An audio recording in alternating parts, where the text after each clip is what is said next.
I haven't thought about Jim Carrey in like 20 years. You're telling me there's a chance? Telling me there's a chance. Good morning. It's a beautiful Tuesday morning at the South Street Seaport Studios. We're in Lower Manhattan, Pier 17. Little rain on the way in, Key, right? A little rain on the way in? No, it was cool.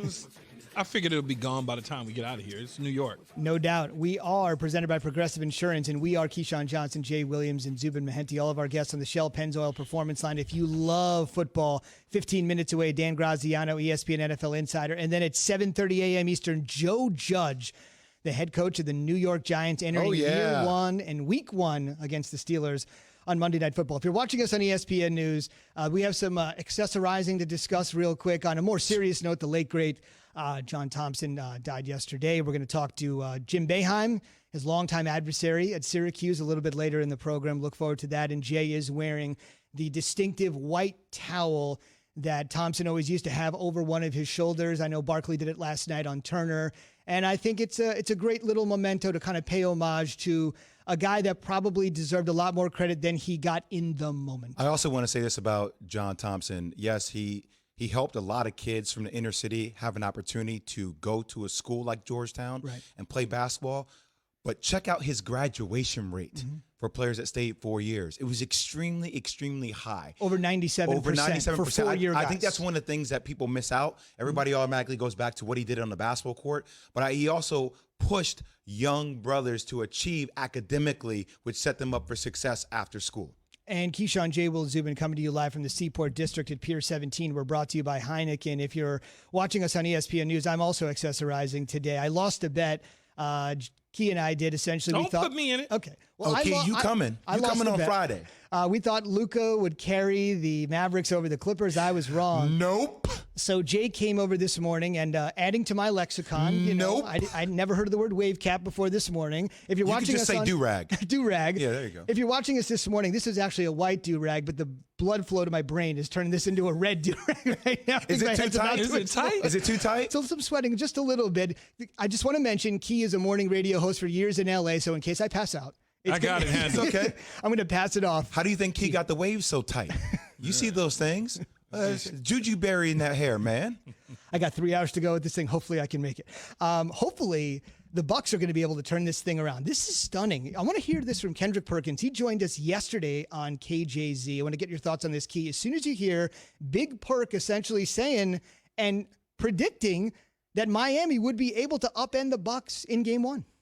To me, I believe Eric Spoelstra got the recipe. He got multiple bodies that he could throw at Giannis. You look at a guy like Jay Crowder that I thought was the steal in that Andre Iguodala trade. And then you got Bam out of the bayou. You got Andre Iguodala. You have Jimmy Butler. They know they run back, they sprint back in transition, and they load the touch, and they take away his driving gaps. And on the offensive end for Miami, they could light it up from the three. Tyler Hero, Duncan Robinson, Goran Dragic. All those guys get hot. Even Jay Crowder, who's shooting pretty good right now in the playoffs, over 50%, they could get hot, and that's what Milwaukee give up is three-point shots. They load up the paint, and they make you take three-point shots. And that's what Orlando was getting. They just wasn't making them.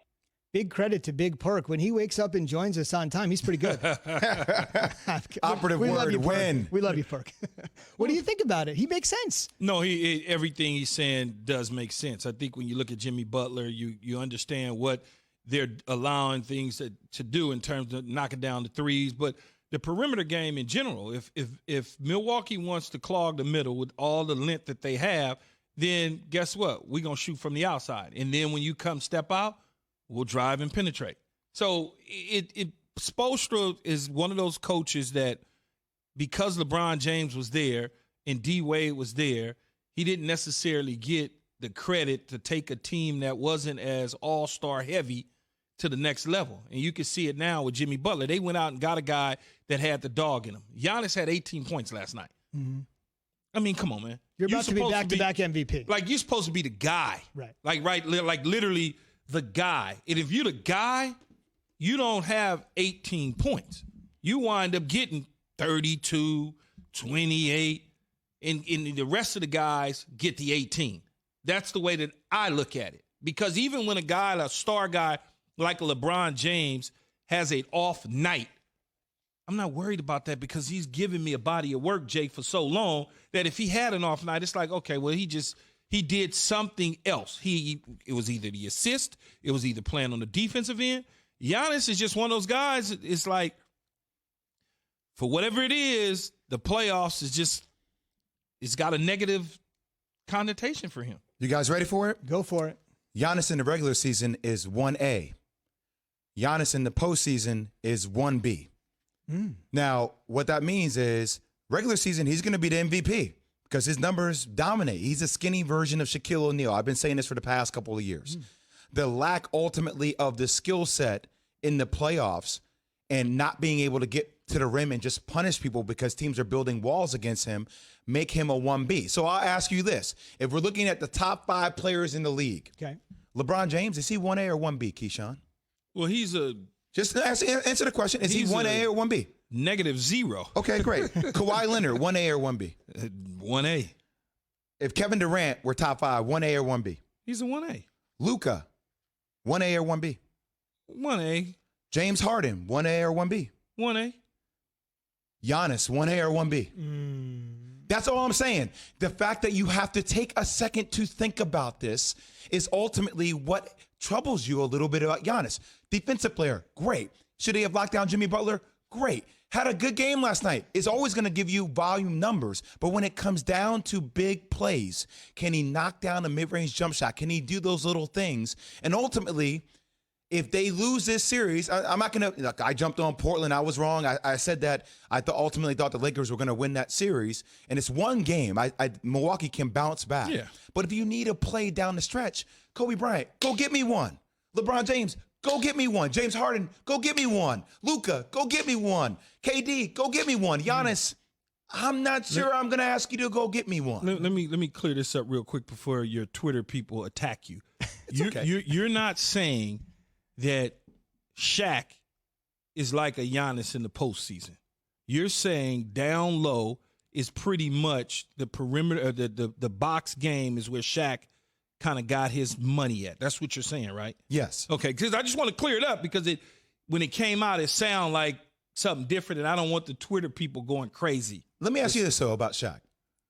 Could Shaq have one? I mean, look, you always need a counterpart. I'm not saying that you don't need a counterpart, right?